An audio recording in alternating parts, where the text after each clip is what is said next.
Good day everyone. For today's video, we will react on this game between Donald Byrne and Bobby Fischer, and this game is called the game of the century. Why? Because it involved queen sacrifice. So we will react on this one, analyze and reaction. Let's check this one out.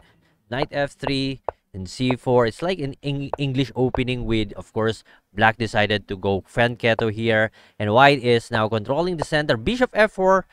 It controls the long diagonal d5, not allowing to have the e4 here. For example, black would decide d6, white will go e4. It will control more squares of black. So Bobby decided to go d5 instead of d6. Queen b3, making sure the bishop on c8 cannot go here to f5 or g4 because of the coming queen takes b7. Queen takes and c6. Of course, the bishop and the queen are attacking the c7 pawn. You have to move it away. e4. Once again, I mentioned earlier that if white would have a chance to go e4, it would go e4. Now there's an e4 on the board. Knight bd7. You have to improve your position. Rook d1, attacking the queen indirectly because there's still a pawn on d4. Knight b6, attacking the queen. Queen c5. Bishop attacking the knight. And it seems like white decided, okay, you attack my knight, I gotta go attack your knight. And here, knight a4. Bobby was into a war after that one because queen a3 was moved by white. Why? Let's check this one out. If knight would capture the knight on a4, what would happen? Oh, there's a knight takes e4, attacking the queen, attacking the bishop. Bishop takes e7, rook e8, giving away the queen, but there's a knight takes c5 check, bishop e2, knight takes a4. Let's say where you gotta put your bishop. Let's go back to g5. Knight takes b2, and black is clearly winning here. So let's just go back to knight take a4. Instead of capturing the knight, queen a3. So knight takes c3, and ooh, was white just giving away the pawn on e4? Actually not, because of the bishop takes e7 and queen b6. Like, Bobby is teasing white. Come on, capture my rook on f8 if you want to. And white just move the bishop from f1 going to c4, just develop it because the king is uncastled yet. What would happen if white would capture the rook on f8, bishop takes, the queen would move once again multiple times in this game. Knight takes c3, the queen cannot capture that one. Of course not, because let's say queen takes, there's a bishop b4 pinning down the queen. That's a goodbye queen, definitely. So instead of capturing, you can just capture. But imagine this position if you are playing black here. Your a2 pawn, the white's a2 pawn is weak, the d4 is weak, and black has these three solid pass pawns. Anytime to march forward, getting a new queen. So bishop c4 was on the board. Instead of capturing the rook on f8, knight takes c3 and bishop c5, attacking the queen. Rook e8 check, king f1, the only move for white here.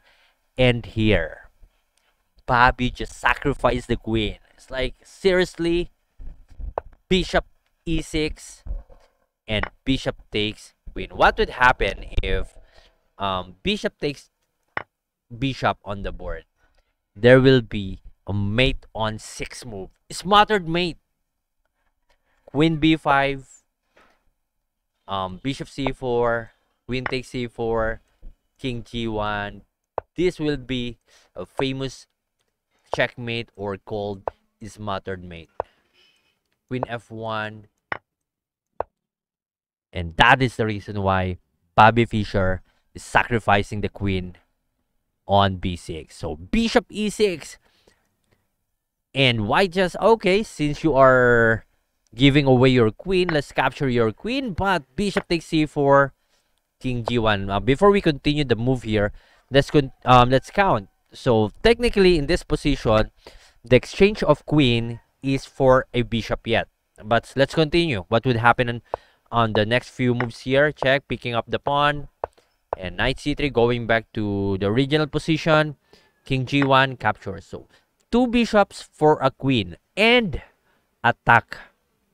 So Bobby decided to give up the queen for the, of course, active pieces. As you can see, all of Black's pieces are active here plus attack.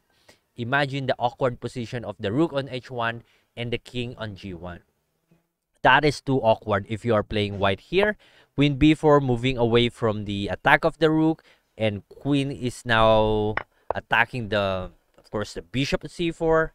Rook a4 attacking and protecting the bishop. Queen takes b6, knight takes rook, h3. You have to give space for the king, or else you'll get me sooner. King h2, knight takes f2.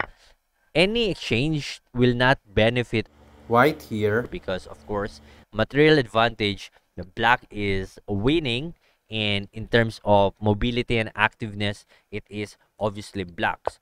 So queen d8 check, bishop f8 cover, knight takes rook, bishop d5, knight going back, knight e4, queen b8, b5, not allowing white to capture free pawn here. h4, the good thing for white here is the counter attack, at least trying to give hope for himself. Knight e5, king g7 moving away from the pin, and king g1. In this position, Bobby Fischer found and saw the checkmate. Let's just move our piece to the checkmate here. This will be a checkmate rook, and checkmate. What a game. This is the game of the century. So if you enjoyed this reaction video to this game, you don't forget to follow and subscribe. Thank you so much.